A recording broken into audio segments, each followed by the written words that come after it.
Okay, so the two topics today are multiplication and the fast Fourier transform. They're both going to build on what we did last time, which were these inductive algorithms. Although, compared to Towers of Hanoi, where we're just trying to understand if we're doing something right or not, last time the point of emphasis was more on the running time. So we were trying to do things like in selection, really trying to divide up the input quickly to get some geometrically decreasing sequence or something like that. So this is sometimes called divide and conquer. The running time improvements was really from getting the recursive subproblems to be smaller in some meaningful way that led to a running time that was faster than whatever was the most obvious approach. Usually, I think for both of those algorithms, they were kind of clearly correct, and the only issue was how to get it faster. At least, or solving those problems, it was clearly easy to do it correctly, but we wanted to do it fast as well. So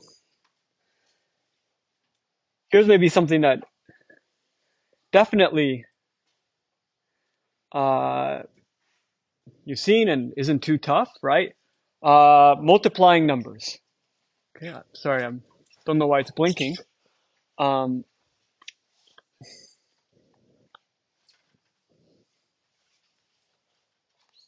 so, so when I'm multiplying two n-bit integers, so I'm thinking of x and y as bit strings of n bits each, and I just want to multiply the product. I just want to compute the product, right, from multiplying them together. So the way I learned in school was something like this, where it's like this tabular thing. One number is getting multiplied by the other. And then you like work through these digits like one at a time. So like 8 times 4 is 32. And then you carry to 3. 8 times 3 is like 24. You carry to 3. 3 makes it 27. You carry to 2. 14, 16. Something like this. And now I've sort of gone through and addressed this 8. Right? And then you move on to the next one. I mean, I don't know why. You've all done this a million times. You don't need to watch me do this. 23. It's lose-lose because all I can do is get something wrong. In fact, I did, didn't I? This is a 9? It's a 9. Okay. And so on and so forth, right? And that addresses one digit. And you keep going. And then you add them all up. All right. So, I mean, this is 4 by 4, so running time's a constant. But in general, if I had n digits, how long does this take? 6n squared, because I'm really taking every digit down here and ultimately comparing it directly to every digit up there, right? And so the question is, as always, can you do better, right? So, okay. So this is actually, oh, there used to be a picture of somebody named Karatsuba, but there was okay, so multiplication is something we've done a million times for like a million years, or at least thousands of years. And back in like early days of computing and stuff, this mathematician named Kolmogorov, a really strong Russian mathematician, um, who solved one of these Hilbert problems and stuff, but he he suggested, oh, maybe this is the best you can do for multiplication, right? Maybe this is a candidate for like a lower bound. And we're not even used to talking about lower bounds back then. It's like 1950s or something in Soviet Russia. And so he said, oh, maybe you can't do any better than n squared. And presumably, like, we've been multiplying forever and we haven't thought of anything more clever. And but then he was fairly young. He might have been a grad student at the time, but a guy named Karatsuba showed that you can actually do better than n squared. We'll find out what the running time is. Okay, but this was like still a bit of a shock because, like, I don't know, like, it really felt like we knew everything there was to know about multiplying numbers. This is not a mysterious thing. So the idea of something so basic, you can do better than the straightforward algorithm.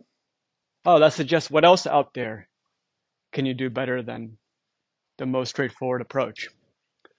So instead of just unveiling his solution, maybe I could still open the floor and see if there's any suggestions for how one might do better or faster for multiplying two numbers than what we learned in fourth grade. Yeah.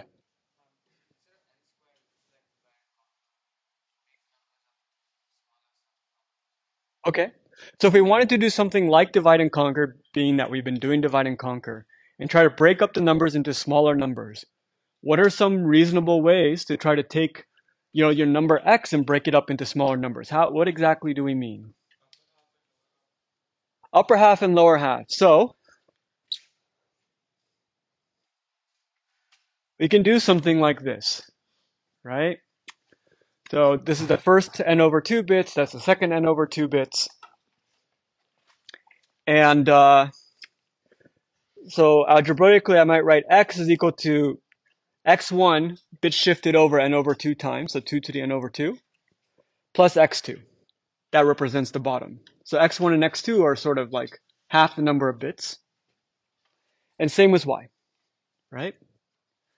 And then I can write it out. Okay, x times y, which would expand to, you know, x1 plus, or x1 2 to the n over 2 plus x2 times y1 2 to the n over 2 plus y2 or something, right? And you could take that product and you can do the factoring thingy.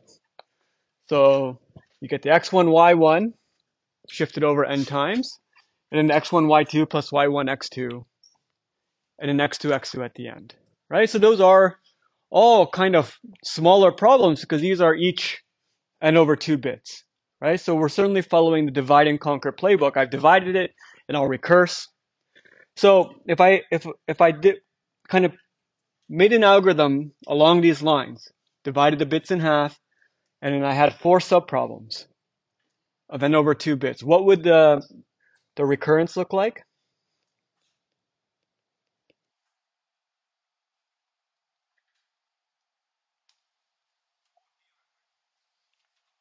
4tn by 2, n over 2, plus you probably spent some time. Okay. All right, it's kind of a divide and conquer. So let's see if we analyzed this, what kind of running time we would get. So you have a root problem of size n, then you have 4 subproblems, each of size n over 2, n over 2, n over 2, n over 2. Down here you have 4 more subproblems of size n over 4, and so forth. Okay, so you get a tree that looks something like this. And let's try adding up the total work across each row, see what we get. So it's linear work, right? So that's n just goes to n. What about the second level? What's the total amount of work? 2n. And down below, you're going to have ultimately 16 subproblems of size n over 4. So what's the total work going to come out to? Kind of hurt. Just one person louder. Okay, 4n. And in general, like if I'm looking at like the 10th level, what would it look like? Yeah, you're going to have something like 2 to the in at the ith level. Okay. And how many total levels are there? Log n. So you get some summation like this. I equals 1 to log n, 2 to the n, if I added it all up. Okay. So what do in particular the 2's add up to? What's 1 plus 2 plus 4 plus 8 plus 16? Say it went all the way up to 1 megabyte or something. If I added up all the powers of 2 up to 1 meg. Yeah, so in fact, the largest term, the final term, dominates the whole sequence. So last time we often had the case of geometrically decreasing sequences, which no matter the coefficient, as long as it's a constant less than 1, just adds up to a constant. Same here, whenever you have a coefficient bigger than 1, and it's really a constant bigger than 1, not like 1 plus 1 over n, then things get weird. But if this was like 3 halves, 4, whatever, the top term will give you the whole sum up to a constant factor. Okay? And then that's worked out more carefully in the appendix, but it's just a quick, then you can quickly eyeball. So in other words, you'll get something like big O of 2 to the, and here you have to actually be careful, that's log base 2 of n, okay, times n. And what's 2 to the log base 2 of n? N. So you get n squared. Okay, so we did do some divide and conquer. However, we just arrived at the same running time we had before. So now we have a different way to multiply the same running time we learned in elementary school. Okay, still, it's a good approach. So now we need a real trick. Anyone want to try to, just for fun, right? Before I show you the answer, then you'll never get to guess again. So anyone want to throw out some more ideas?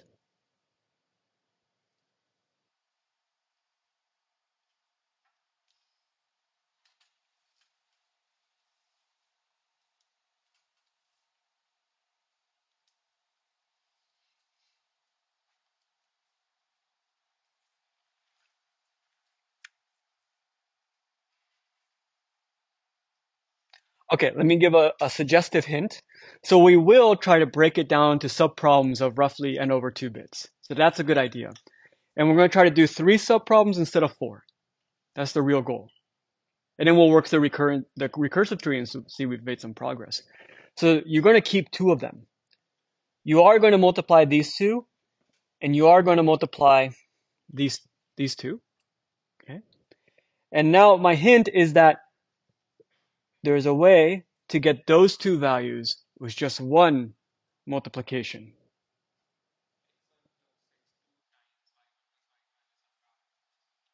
Okay. So if I look at, consider this. x1 plus x2 times y1 plus y2. So I removed the bit shifting, the 2 to the n over 2 stuff, right? And if we expand this out, everyone knows how to do this.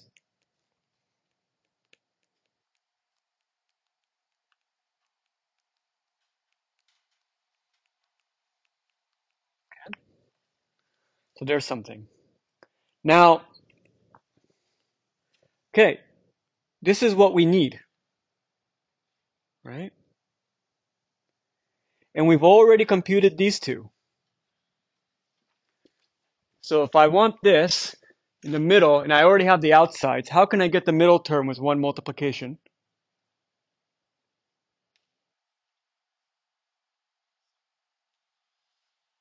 Yeah.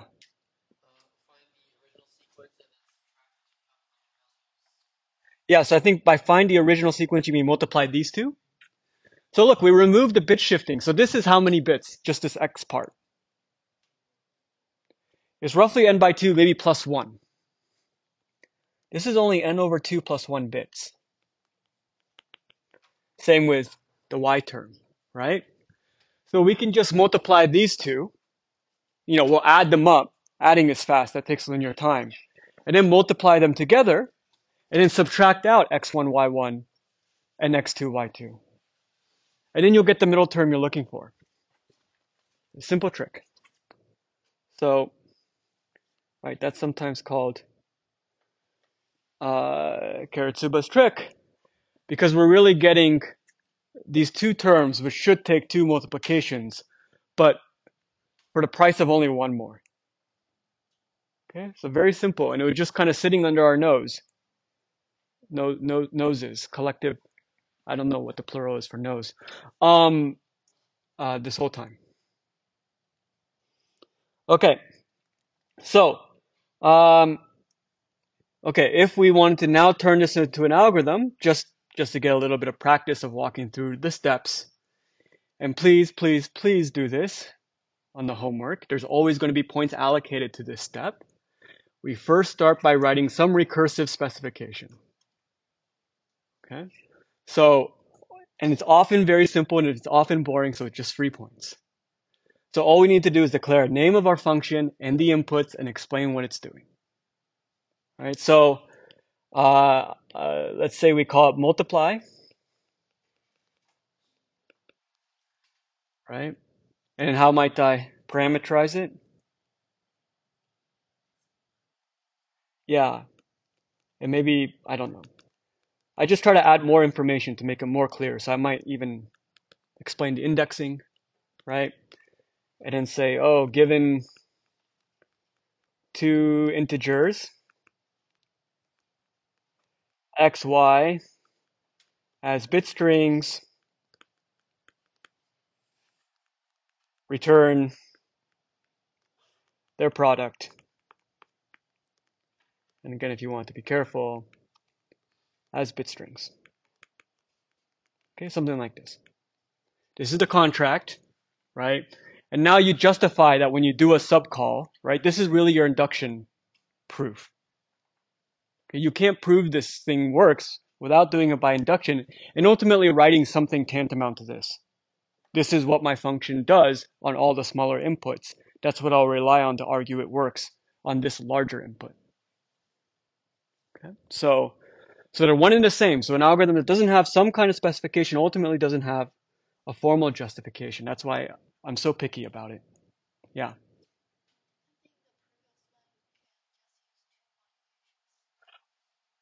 Oh, we can do the whole thing in two multiplications? That would be great.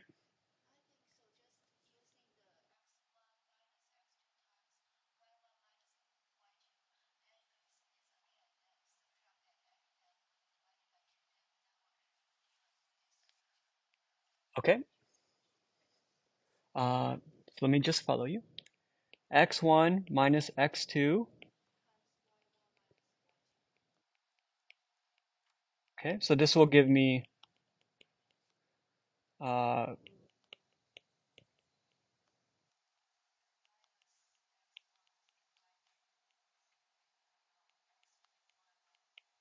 okay.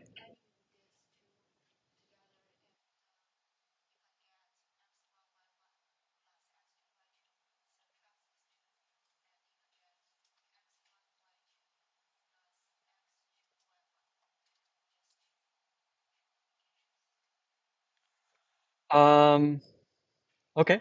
So if I add these two together,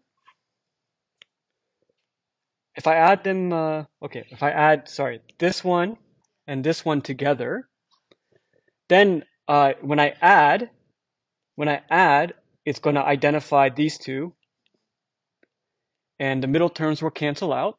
So that'll give me those two terms. And if I subtract, then it'll give me the middle terms, which I did. Oh, sorry, I underlined the wrong thing. Okay.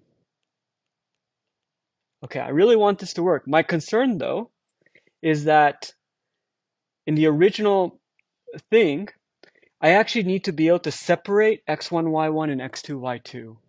So this will give me the sum x1, y1 plus x2, y2. But I need those two terms separately because x1, y1 is going to be shifted by two. Yeah. Um, but that's actually, yeah. Somehow I've never thought of this. So that's a good idea. Um, and in fact, there is actually a faster algorithm out there. It's randomized, it's complicated. Someday I'll read it. But people have gone beyond this. Okay. Okay. Good. So you write some recursive specification. I guess it's whatever, something like this. Okay. And uh, and so we can, if we were going to implement it, right? Well, maybe I'll just, in the interest of time, right? And I'll just go through it slowly. Okay. So um, maybe there's not so, we just have some base cases. What if n is 0? What if n is 1? So on and so forth. Um, and then, I don't know, this is a little bit arbitrary, but I was like, oh, if n is not even, that's awkward. Let me just add a 0 to the beginning if it's not even. Now it's even. I'll split it in half, and then I'll recurse, and then I'll return it properly shifted. Okay, so nothing big deal. Just don't forget the base cases, and don't forget, n equals 0 and n equals 1, and sometimes n equals 2 is also worth checking because when you divide by 2 and you're not careful, you might get an infinite loop or something, right? So that's all. Nothing special. Okay, so that's the algorithm. It's still on the top right, and let's see what the running time comes out to. Okay, so if I were to model this recursively, what would I get, or what would I write?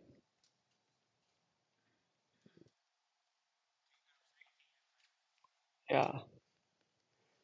I guess, yeah, we are sort of hiding the fact that it's really like 2 over 2 plus 1 over 2 plus 1, but that's not actually going to play out asymptotically.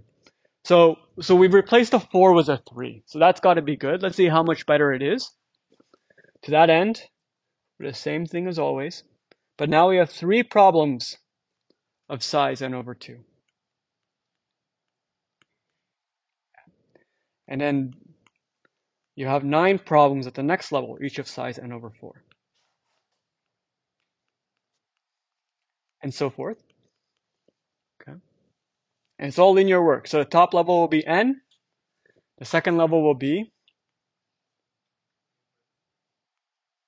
3/2 of n. And what about the level after that? There's 9 of them of size n over 4. 9 over 4, also known as 3/2 squared, right? And in general, in the ith level, you're going to get something like 3/2 to the I n. Okay. So now, to add all this up, we need to maybe figure out how tall this tree is.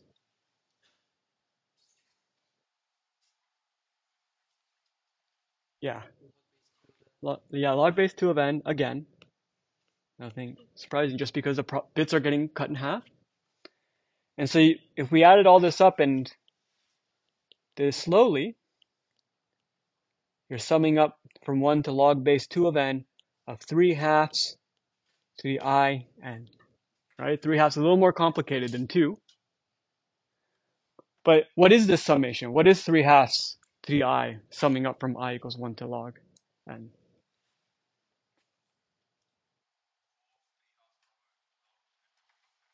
You only have to worry about the biggest term.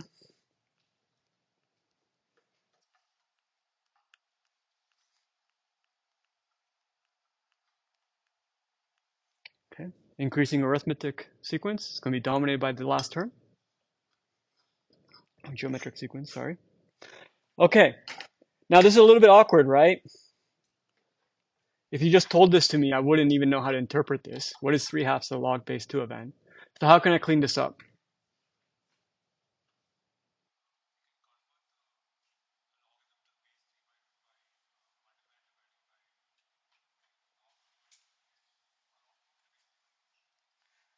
So this is probably exactly what you said, but I'm always like, I always forget things.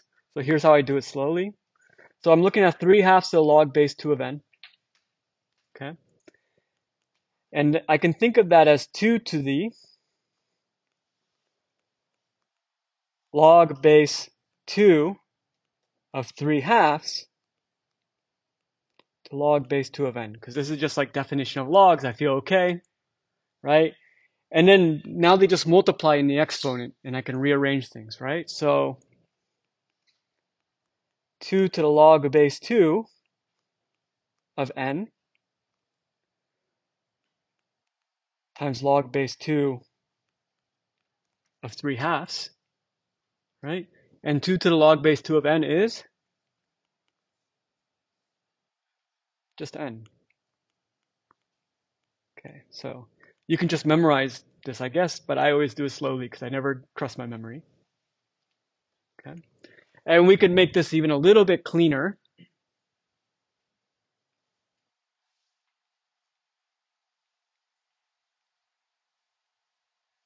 Maybe, or maybe arguably. At least it's my compulsion to be like, oh, I would like to get rid of divided by 2. So log base 2 of 3 halves is log base 2 of 3 minus 1, because it's really minus log base 2 of 2, and that's 1. Yeah, just like old things that you haven't done in like 10 years or something. So all this becomes, or if I plug into here, that's a mess, you're going to get n to the log base 2 of 3. Sorry, log base 2 of 3. So the minus 1 canceled out with this outer n term. It's really log base 2 of 3 minus 1 times another n, and I've canceled that out. Okay. What is log base 2 of 3? We know it's less than 2 because 2 squared is 4. So I looked this up, and I guess it's something like, I wrote it down, but I lost it. Okay. Oh no, it's here. Okay. It was something like 1.585 or something. Okay, so this very simple trick, just dividing along the bits, actually gets you a much faster algorithm for multiplying very large integers. Of course, if you're doing like 32-bit integers, it's just going to be done in hardware, so it doesn't really matter. I think it's really more the conceptual takeaway. Here's something really simple, multiplication, and with some cleverness, you can do better. So I don't know if you'll ever have a need to multiply two large integers in your life, but you should actually be thinking, oh, okay, you can sometimes take advantage of structure to do something more clever.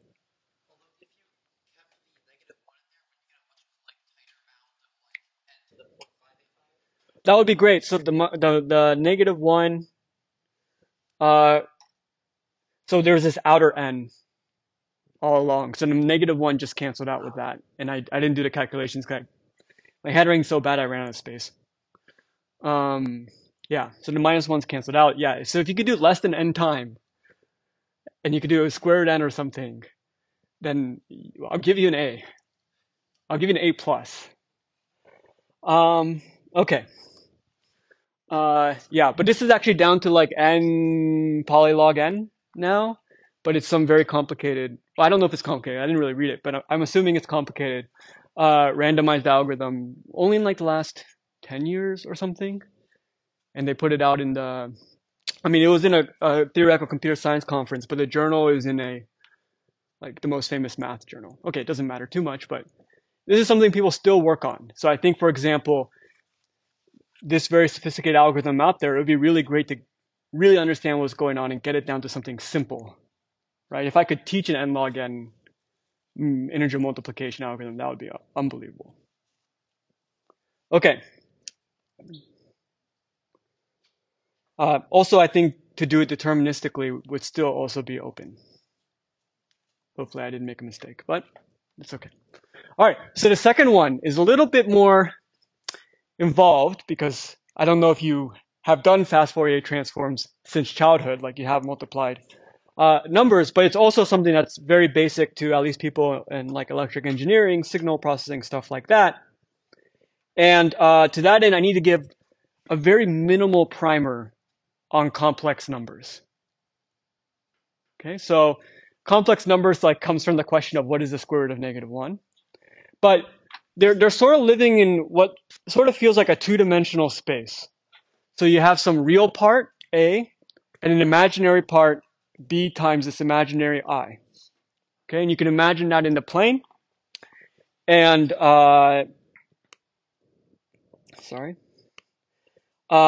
and this imaginary I is defined by I squared is equal to -1. And somehow this has a lot of really convenient properties. For example, you know, an arbitrary polynomial only has if it's like degree 10, you don't necessarily have 10 real roots, but you do have 10 complex roots. Really, the only issue is dealing with -1.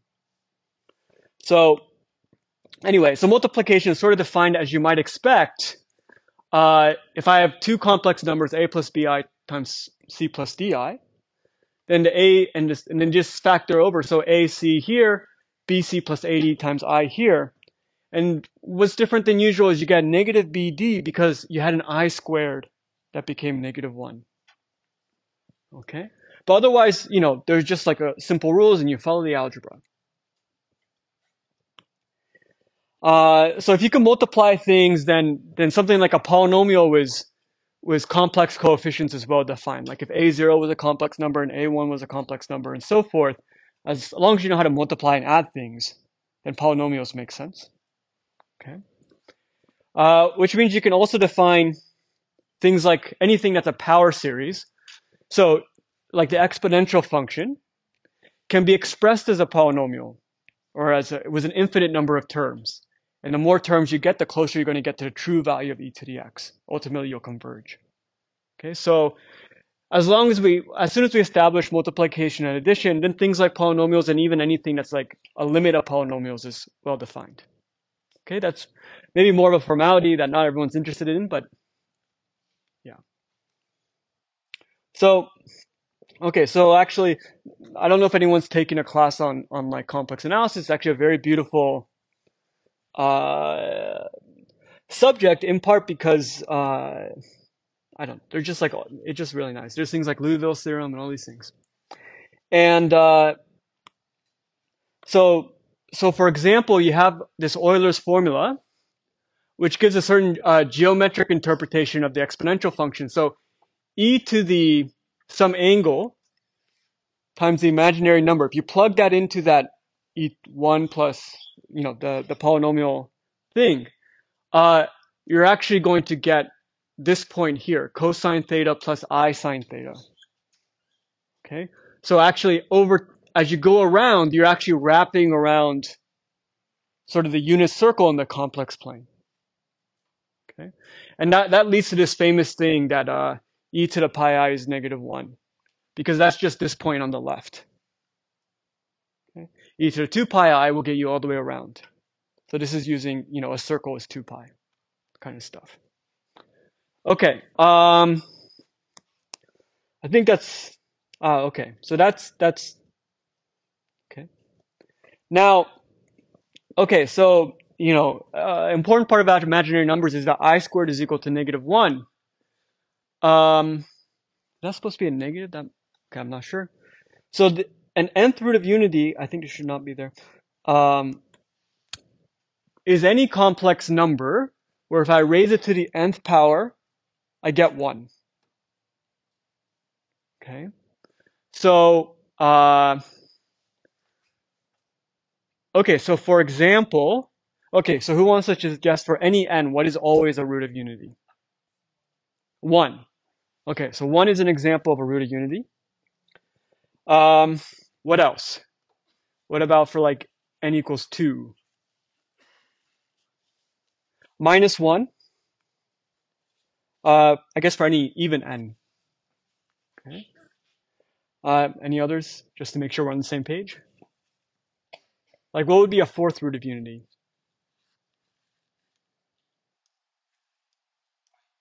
I.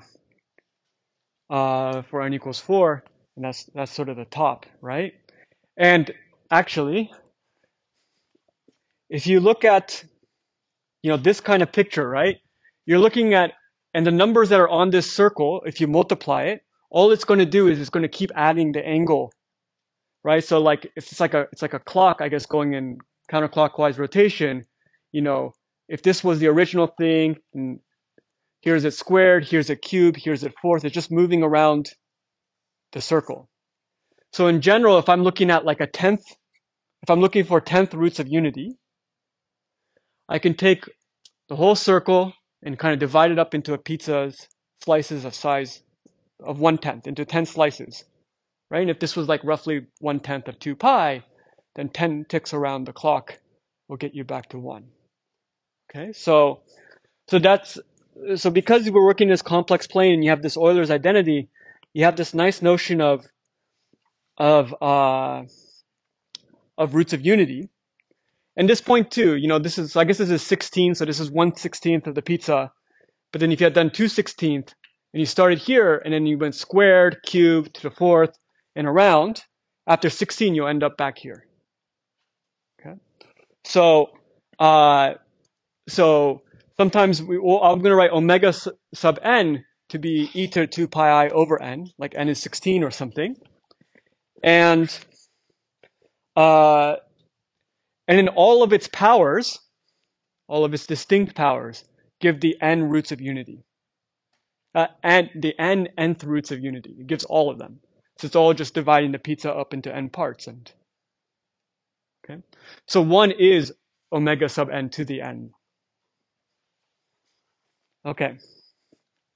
All right. So that, I know this doesn't feel like computer science, but okay, here's something we want to do. Okay.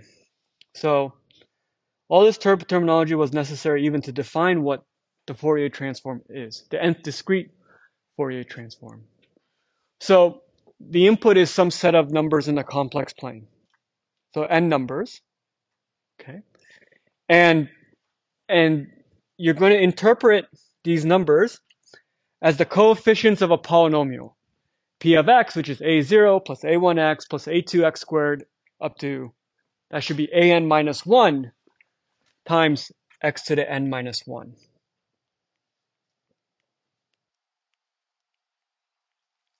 Okay.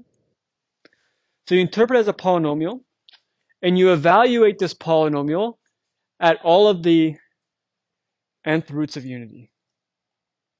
So you're going to take in n coefficients, and you're going to output n values. One is going to be, what's the polynomial value 1? What's the polynomial value omega sub n? What's the polynomial omega sub n squared? And so forth. Okay. So that's the operation. I'll motivate a little more in a second by giving an application. But the operation is ultimately, you take n complex numbers, treat it as a polynomial, and evaluate at these points in particular. Okay. And then you get n new numbers. And there's something called a conjugate Fourier transform. The name conjugate would make more sense in a moment. Very similar. You take as input n numbers, and you also evaluate it at the n roots of unity. Oh. Except you go backwards. So instead of going from like 0, 1, 2, 3 in terms of the powers of omega sub n, you go n minus 1, n minus 2. So it just reverses the order, except for some reason I put p of 1 at the beginning. Okay? And that's just a definition. It's just listing it in the opposite order.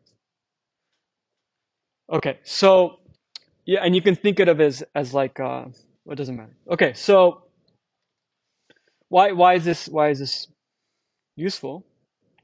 Why did I even introduce the conjugate? Why I call it the conjugate is because of this fact. They're actually roughly inverse to each other. So if I take my vector a and I treat it as a polynomial and evaluate it, and I get n values, f sub n and a, and then I do the conjugate transform, you're going to recover a scaled up by a factor of n. Same with n being applied to f star n. Okay, so really f star n is, because it's easy to divide by n afterwards.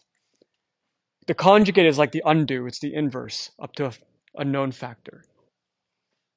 Okay, so you can kind of take your coefficients and put it in this value space, and then you can bring it back from the value space and get it back to coefficients. It was roughly the same operations. Of course, if you can implement f sub n, you can implement f sub n star by just reversing the output, right? So we're just going to focus on f sub n, but it's really useful for the applications that you can undo the operation in the same amount of time. Okay? So if we had more time, I would maybe do the calculations, but it's just pure math. There's not much algorithmically involved. If we just take this as a fact, that's enough for our discussion. It's in the notes. Okay, so what we're going to prove, okay, how long would it take to evaluate, to, do f sub n of a in the most straightforward fashion?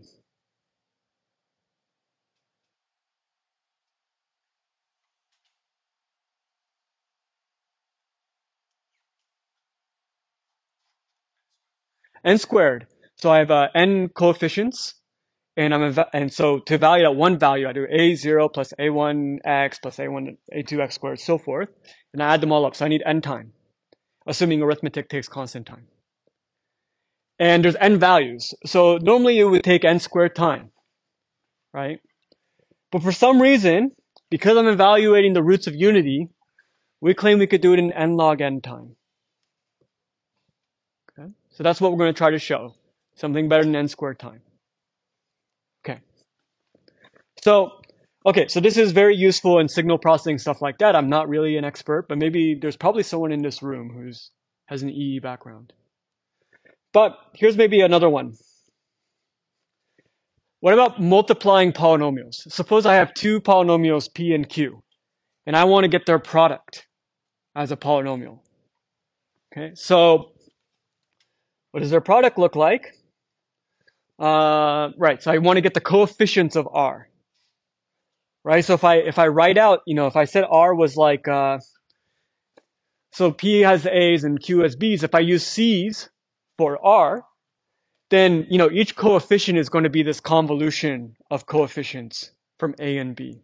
Right, so this is like if K was 10, A0 times B10, because that'll give me my degree x to the 10. A1 plus B9, A2 plus B8. Okay. It's like some drunk driving test. You have to count in both directions. Okay. Right. So we want to compute this polynomial really fast. Okay. Obviously, this would normally take n squared time because there's n terms in this sum and there's n coefficients, or up to n terms. Okay. But the question is, can we do better? So that maybe I'll give you guys a quick chance.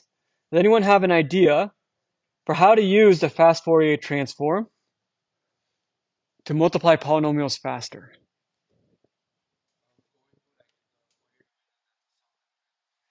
Yeah, so we can go to the value space, right?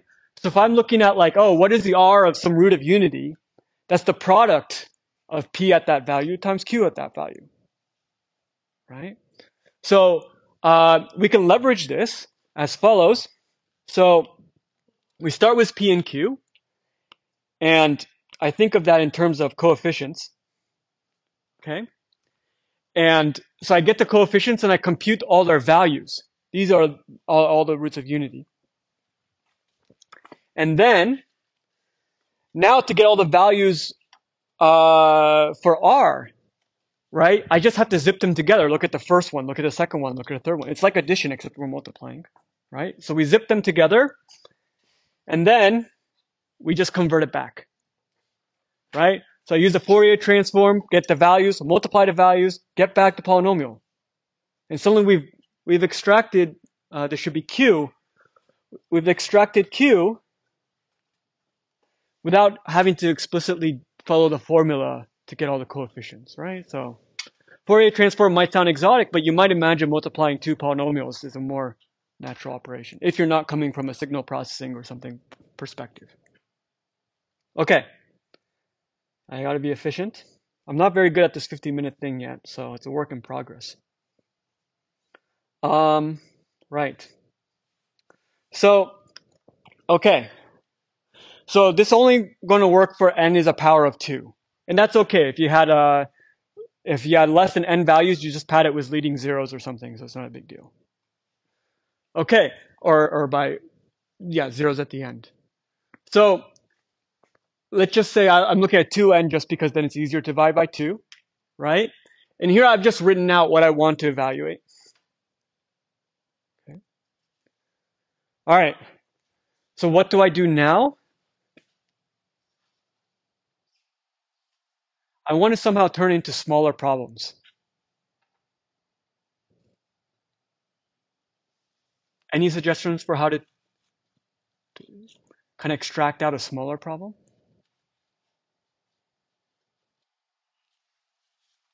Yeah. So one suggestion is, oh, why don't I split the coefficients in half, the smaller ones and the bigger indexes? Okay. But we're going to do something subtly different. Any other suggestions? We're going to do even and odd. Okay, so here I've extracted all the even coefficients, and I've extracted all the odd coefficients. Okay, and note that all of these have at least one of these omega to the k terms, one of these u's to the unity that can actually get pulled out. Okay, so, okay, so, right. So let's look at just the even coefficients, right? So I've just taken this and written it down here. How can I address the even coefficients?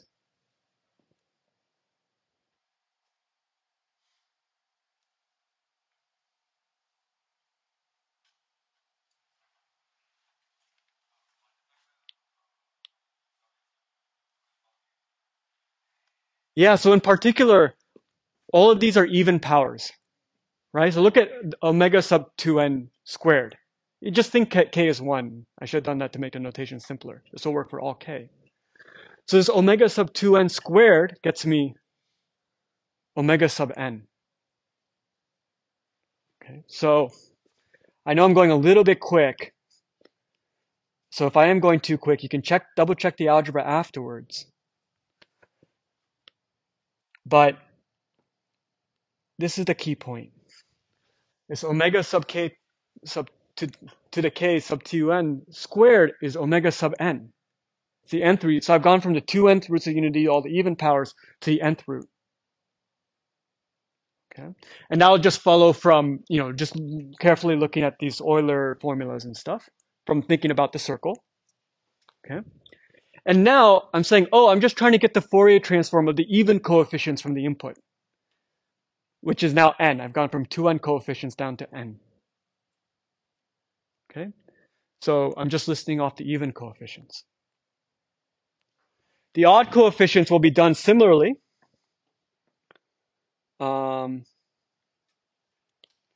Hopefully I left this here. And the only difference is, is that even correct? I can pull out one of these terms. This should have been 3, not 2. But I can pull out one of these terms, and then I can do the same trick. So once I pull out one, now I just have even exponents. And then I can square it with omega sub n. And now I'm recursing on the odd index coefficients.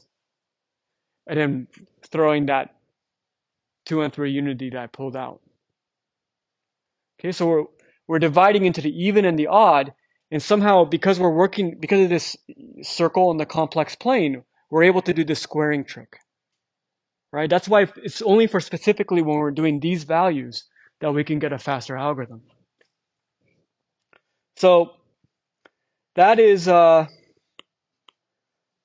idea, is we break this down into even and odd. I recurse on the even and odd. Okay, and that's the algorithm. Okay, you'll be careful when n is equal to 1 or something that you just evaluate directly. But otherwise, you recurse. Okay. All right, so that is the algorithm. We are going to finish on time. Okay, it's very slick. And I also threw a lot of kind of algebraic identities, so it might have felt a little quick, right? Somehow we're leveraging some math structure behind complex numbers and its roots of unity. And really the division is between the even and the odd index coefficients. But let's just look at the running time, because I guess that's what we're really interested in. Okay, so if I let T of n denote the running time of computing the nth discrete Fourier transform, how would I model it?